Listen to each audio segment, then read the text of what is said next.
La nouvelle vie en Christ, pardonner.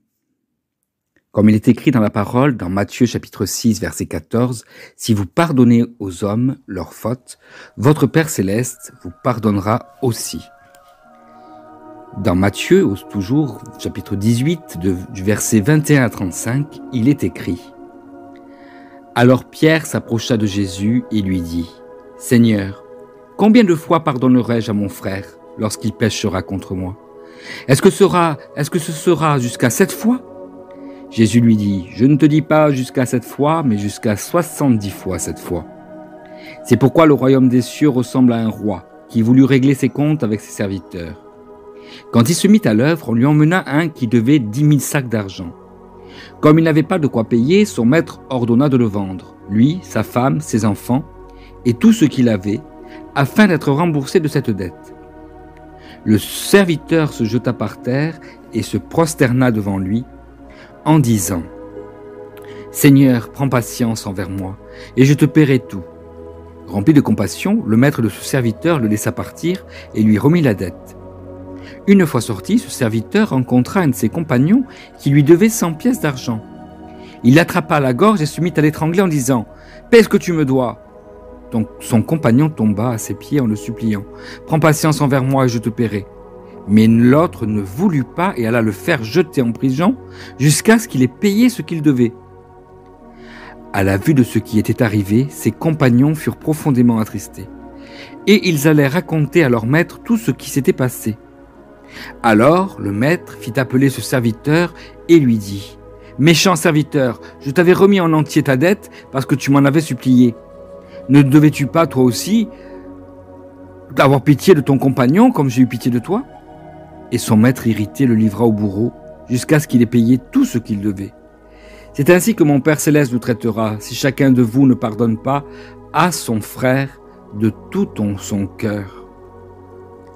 En effet, il est important, en tant que disciple de Jésus, en tant que chrétien, en tant que serviteur de Dieu, de savoir pardonner à son frère, à sa sœur, à celles et ceux qui nous ont offensés, afin de nous-mêmes être traités de la même façon, afin de recevoir nous-mêmes le pardon. Car nous-mêmes, nous avons pu également blesser, et faire quelques offenses aussi. Donc nous demandons pardon, c'est important.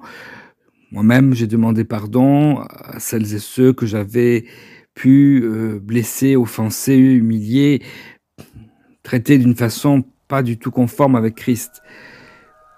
Dorénavant, j'essaie d'être vraiment attentif à ne pas m'emporter, à avoir la maîtrise de moi par rapport au fruit de l'esprit qui est en nous. C'est très important justement de connaître son identité en Christ afin d'utiliser au mieux les dons et le fruit de l'esprit que nous avons reçus. Et ça se développe de jour en jour. Cela se développe de manière pas à pas. Donc il faut savoir être patient, effectivement. Être patient comme aurait dû l'être également la personne qui n'a pas accepté que la personne à qui lui devait de l'argent lui donne plus tard, disons. Nous avons déjà lu à propos de l'amour, effectivement, s'il est présent, nous ne manquerons pas de pardonner aux autres. Mais la question se pose, combien de fois un chrétien doit-il pardonner? Pierre s'est également posé cette question. Il a certainement pensé, si je pardonne jusqu'à 7 fois, cela doit être suffisant. 7 est le nombre de la perfection, le nombre de Dieu. C'est ainsi qu'il demande au Seigneur, Jésus, s'il faut avoir de la patience pour pardonner à son frère jusqu'à 7 fois. La réponse du Seigneur a dû le surprendre beaucoup. Je ne te dis pas jusqu'à 7 fois, mais jusqu'à 70 fois 7 fois. Est-ce que cela voulait dire 490 fois? Certainement pas. Ici, le 7 a été multiplié par 70, c'est-à-dire la perfection par 10 fois la perfection. Cela voulait dire, tu dois lui pardonner toujours, à nouveau.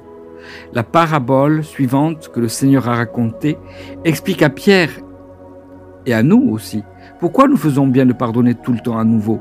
Dans cette parabole, un serviteur doit 10 000 talents à son maître. Il s'agissait d'une somme impossible à payer.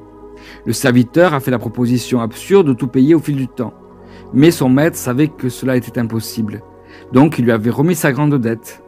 Ce serviteur lui-même était vraiment sans pitié envers un autre serviteur. Il devait à celui qui venait juste d'être libéré de sa dette seulement 100 deniers.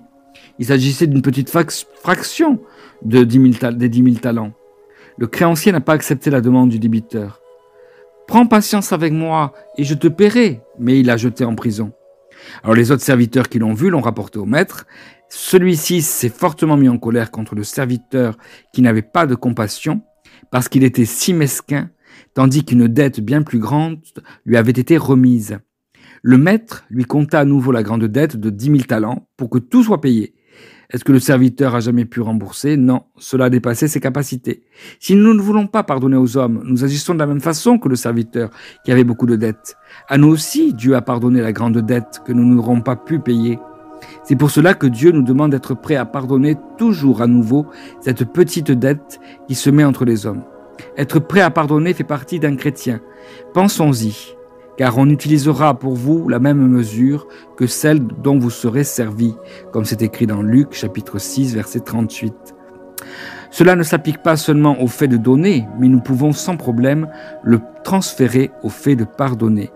Donc pardonnons-nous les uns les autres, pardonnons-nous afin de pouvoir nous-mêmes être pardonnés et avoir la paix. Quelques proclamations extraites d'une des cartes de Derek Prince Ministries au service du corps de Christ dans le monde francophone. Le pardon. Jésus, je viens auprès de toi parce que je suis chargé et fatigué. On m'a blessé, mais je veux recevoir tes instructions car tu es doux et humble de cœur. C'est dans Matthieu chapitre 11 versets 28 à 29. Je vains Satan par le sang de l'agneau et par la parole de mon témoignage. C'est dans Apocalypse chapitre 12 verset 11. Seigneur, que les paroles de ma bouche et la méditation de mon cœur soient agréables devant toi. Cela est dans le psaume 19 verset 14. Tu es un Dieu prêt à pardonner, compatissant et miséricordieux, lent à la colère et riche en bonté, et tu ne m'abandonnas pas. C'est dans Néhémie, chapitre 9, verset 17. Enfin, dans Éphésiens, chapitre 4, verset 31, « Je ne permets pas que de l'amertume prenne racine dans mon cœur, ainsi je fais disparaître toute animosité, toute colère, toute clameur et toute négativité. » Amen. Soyez abondamment bénis et merci à celles et ceux qui se sont abonnés à la chaîne.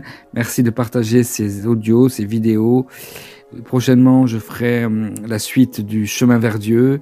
Et chaque jour, vous retrouvez dans la série 66 livres, un jour, un chapitre. Voilà, je vous dis à très bientôt et merci encore. Soyez bénis, au revoir.